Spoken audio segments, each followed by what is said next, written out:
Damai sejahtera bagi kita semua, warga kerajaan sorga. Bapak, Ibu, dan Saudara yang kekasih di dalam Tuhan Yesus Kristus, video saya berikut ini merupakan cuplikan dari diskusi Alkitab yang diselenggarakan di Radio Prestasi FM, Kelapa Gading. Dan temanya adalah hidup yang bermanfaat bagi sesama. Selamat menyaksikan, semoga menjadi berkat bagi kita semua. Tuhan Yesus memberkati. Sulit itu kalau kita bicara manfaat. Memang semua tadi Bu VC juga katakan jawabannya belum Bu. Kalau sudah berarti sudah, kita sudah nggak ada lagi di dunia ya, semuanya udah nggak ada lagi. Selesai. Oke Pak Joni. Terima kasih Pak Les. Shalom untuk seluruh pendengar Radio Prestasi dan saudara-saudara yang menyaksikan acara ini. Menarik sekali tema kita pada malam hari ini yang berbicara, sudahkah hidupmu bermanfaat sebagaimana mestinya? Kalau pertanyaan sudahkah itu berarti evaluasi yang telah kita lakukan. Apakah sudah bermanfaat sebagaimana mestinya? Karena sebagaimana mestinya itu harus kepada konsep Tuhan, bukan kepada konsep dunia. Jadi sebagaimana mesti, ukurannya adalah firman Tuhan, ukurannya adalah kehendak Tuhan, bukan kehendak manusia. Jadi tema ini berbicara tentang evaluasi tentang hidup, tentang waktu yang telah kita manfaatkan bagi sesama. Karena kata bermanfaat itu pada umumnya kepada sesama kita bermanfaat atau tidak. Nah, original intent atau kehendak awal Tuhan, maksud awal Tuhan menciptakan manusia seperti dalam Kejadian 1 ayat 26 ya, bahwa manusia diciptakan oleh Tuhan itu segambar dengan Dia. Dan kepada manusia diberikan kuasa atau otoritas ya.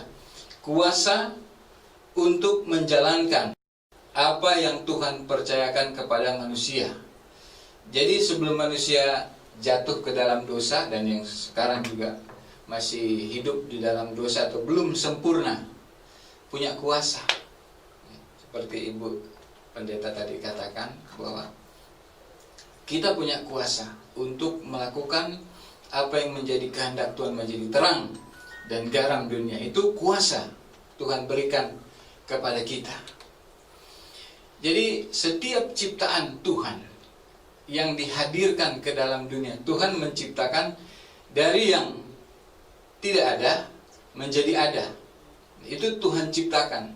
Dari kosong menjadi ada, menjadi ada. Semua. Nah, semua yang diciptakan oleh Tuhan ke dalam dunia, dihadirkan oleh Tuhan ke dalam dunia, semua punya purpose, semua punya visi, punya tujuan. Apapun ya. Dan pada waktu Tuhan menciptakan manusia, manusia juga punya purpose, punya tujuan.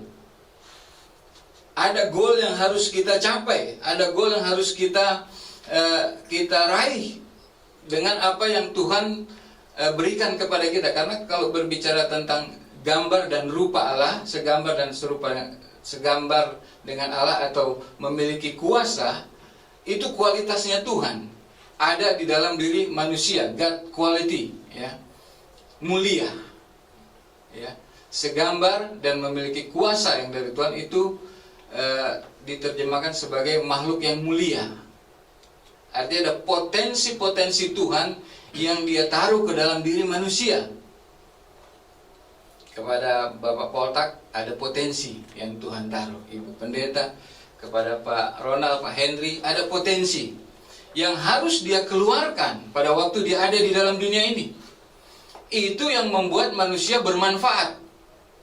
Bahwa apa potensi apa? Saya pintar nyanyi, lagu saya harus memberkati banyak orang. Pintar main musik, musik saya harus memberkati. Pintar mengelola apa saja, ya, mau jadi kepala sekolah, mau jadi apa saja, harus bermanfaat. Karena potensi itu yang Tuhan taruh di dalam diri kita dan harus kita keluarkan. tidak boleh kita simpan-simpan. Kita ada di zaman, kalau Alkitab saya bisa bagi ya, Kejadian 1 sampai 2 itu maksud awal Tuhan menciptakan manusia. Kejadian 3, manusia menyimpang dari kehendak Tuhan.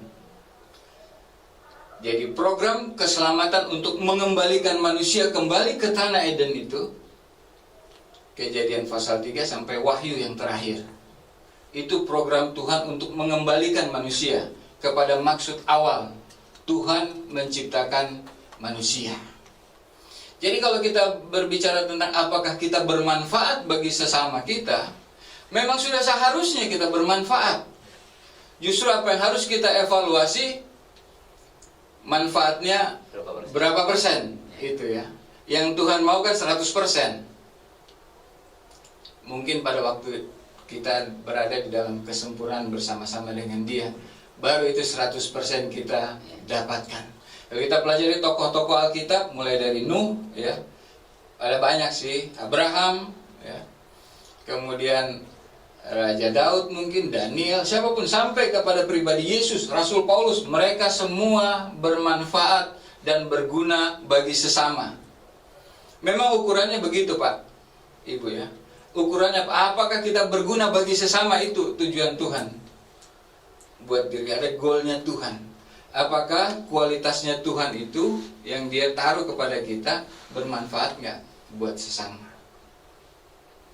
Potensi atau purpose Tuhan buat manusia sudah jelas, menyatakan kemuliaan Tuhan di dalam dunia ini. Jadi kalau orang tokoh-tokoh sekarang ya, saya pikir yang Mother Teresa ya, kita tahu dia bermanfaat banget gitu ya. Nelson Mandela masa muda yang penuh gairah ya, dia seorang pengacara yang sukses, dia punya bayaran yang tinggi ya. Dia bisa aja di dalam kenyamanan sampai hari tuanya dia, tapi dia memilih untuk tinggal di dalam penjara. Supaya apa? Supaya politik apartheid itu dihilangkan di Afrika Selatan. Itu dia lakukan. Dia sudah menjalankan purpose-nya Tuhan. Atau siapapun, olahragawan. Ada banyak olahragawan yang menjadi sumber inspirasi buat banyak orang. Bagaimana kita harus melatih diri kita, bagaimana kita bermanfaat. Banyak juga, dan tokoh-tokoh yang lain. Mereka sudah memiliki purpose-nya Tuhan. Mereka sudah, karena misal kita tulis lagu, memang Tuhan sudah rancangkan dari dulu untuk menghasilkan lagu yang akan memberkati banyak orang, bukan memberkati diri kita sendiri. Ada satu ayat yang mau saya ajak baca adalah di dalam Efesus pasalnya yang kelima ayat 16 dikatakan, dan pergunakanlah waktu yang ada, karena hari-hari ini adalah jahat. Kepada kita Tuhan karuniakan waktu.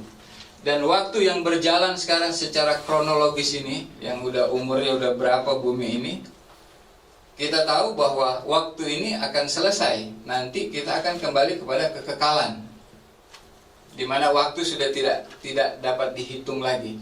Dan kepada kita masing-masing juga diberikan waktu oleh Tuhan. Berapa tahun kita akan hidup di dalam dunia ini sampai Dia memanggil kita kembali. Kita harus investasikan waktu kita dengan baik supaya bermanfaat ya. Ini Rasul Paulus kata, redeeming your time ya. Kuasai waktu, manfaatkan waktu dengan sebaik-baiknya untuk berguna bagi sesama, bukan bagi yang lain. Kita yang ada di dalamnya, seperti kata kita tadi, bahwa inilah suatu pertanyaan yang harus kita jawab. Nah, kita harus menjawab ini secara pribadi. Apakah kita sudah bermanfaat bagi sesama kita? Kalau belum, redeem waktu kita. Atur lagi, kelola lagi. Supaya ini tahun baru ya, kelola lagi lebih bermanfaat daripada tahun yang sebelumnya. Itu saja Pak, terima kasih. Iya, oke. Ini sekarang